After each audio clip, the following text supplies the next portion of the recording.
Hi everyone, this is Jim. Welcome to this postmortem of my Blitz game number 637. I kicked off with e4 and my opponent went e5. Go knight f3, and now he goes knight to f6, the Russian game or Petrov's defense. So this is a fine defense, pretty solid for black. I can avoid some of the main lines by playing d4, but that doesn't lead to a whole lot either. Just to show you, d4.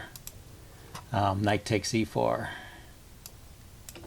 and bishop to d3, and maybe it even transposes back into, and knight takes e5, some of the lines you might see in the regular Petrov.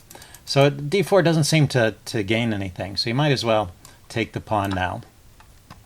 And then d6 is a normal move, kicking the knight back. Cancel that. And yeah, my opponent played the rare move queen e7. Okay. Yeah, I just wanted to say d6 is a normal move, kicking the knight back, and then white grabs, and then you get a very standard position. So queen e7 is a rare move because it's not particularly good. Someone asked me about this on my video, the video I did on the Petrov defense not too long ago, so I knew the answer already. It doesn't matter how black needs to get the pawn back, and he can take with the queen or the knight.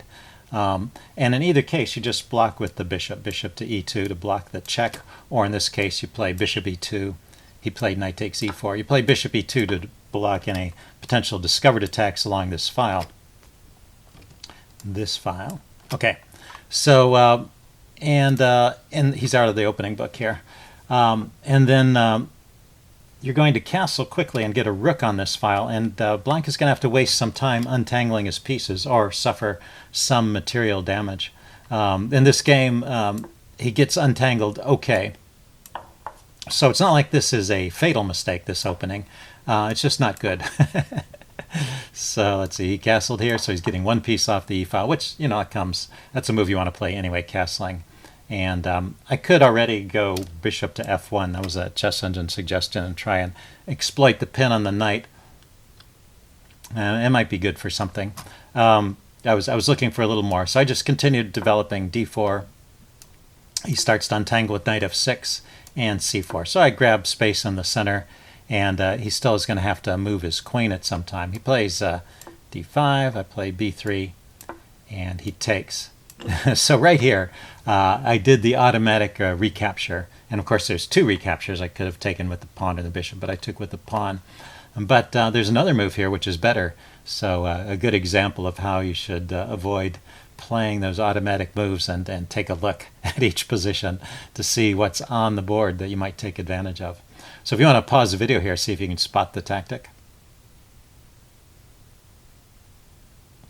Okay, I'm going to give the answer away. Yeah, it was not something I was thinking of at all, but bishop to a6 here is a good move because the bishop is supported by the knight.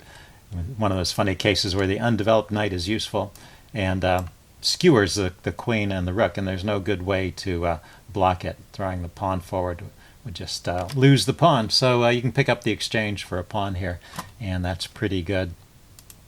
Anyway, what I played, I'm still keeping an advantage, but I'm just not taking advantage of my opportunities here.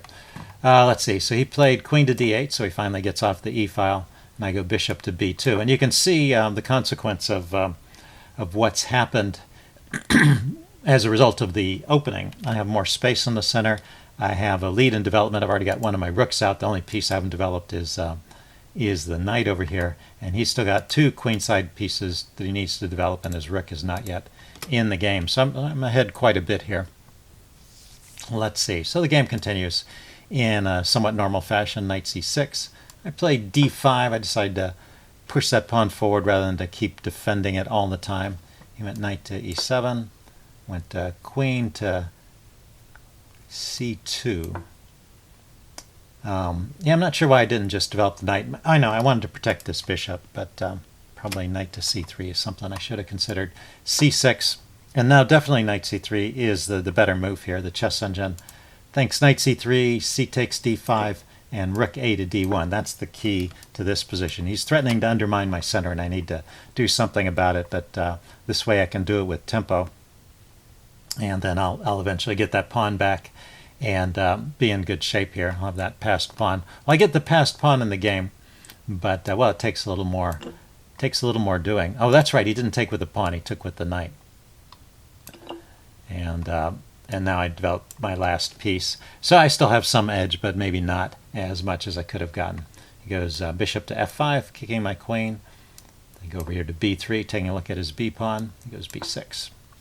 And now rook a to d1, kicking his queen once again. So I've got both my rooks into the game. I have suffered a bit of pawn damage over here, but this is not too significant. And in fact, I have some more space in the center due to this c pawn.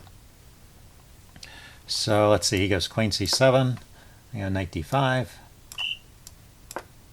taking up a nice post with that knight, and if he exchanges, which he does, then I get a passed pawn, and this is actually pretty useful. Let's see, here I did, let's cancel out, yeah, I did throw in the intermediate move, bishop takes. Yeah, I didn't want to leave that bishop hanging there, and it's good to get rid of this dark squared bishop, one of the defenders of black's king here. And then now I take the knight.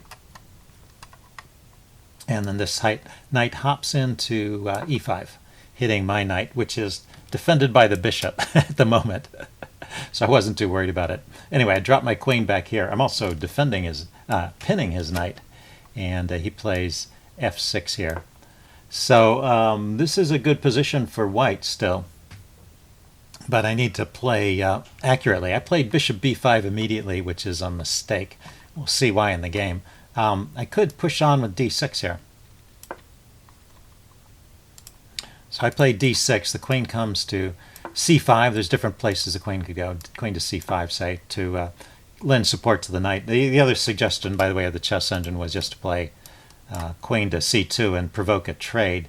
But that seems to leave me in good shape. I'll have this passed pawn. I'll be able to trade off his knight here and maybe win a pawn there.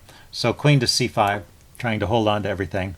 I can grab the knight here, he takes, and then queen to b3, looking to penetrate over here, I guess. Queen to b3. Yeah, I'm not entirely sure what the reason for that is. Anyway, queen to c5. Yeah, once again, there's a threat of the rook hitting the queen. And then bishop to b5 here. Yeah, I guess the motivation of queen to b3 is just to avoid the queen trade, keep the queen on, and then develop the bishop to b5, which is where I wanted to develop it. It's a natural move. You want to control these squares and help promote that pawn. And white's in good shape here. But bishop b5 allows this exchange here with check and messes up my pawn. So it's not so great for white anymore. I'm still okay. And in fact, I still have some winning chances later in the game, but a lot of my advantage has disappeared. So queen to c5, bringing his queen out, looking at my pawn. I just push it forward here. Everything's defended at the moment. He goes rook a to d8, getting the rook in front of the pawn. I go rook to e7 check, which is still okay, rook to f7. And right here, I have to find one move. There's only one move here that actually is good for white, and all the others are somewhat worse. So the magic move in this position is queen to e2, which I didn't really think of. I mean, the problem is I'm losing this pawn. I have to find the best way to get some kind of compensation for it. I did spot the idea of the queen coming to this square, I think, but I didn't figure out how to get there. Anyway, after rook takes d6, I can trade on f7, and then my queen comes in with check, defended by the bishop, driving the king here, and then there's another check here, and I can pick up the rook. Now in this position, black is going to get the bishop, so all this does is win the exchange.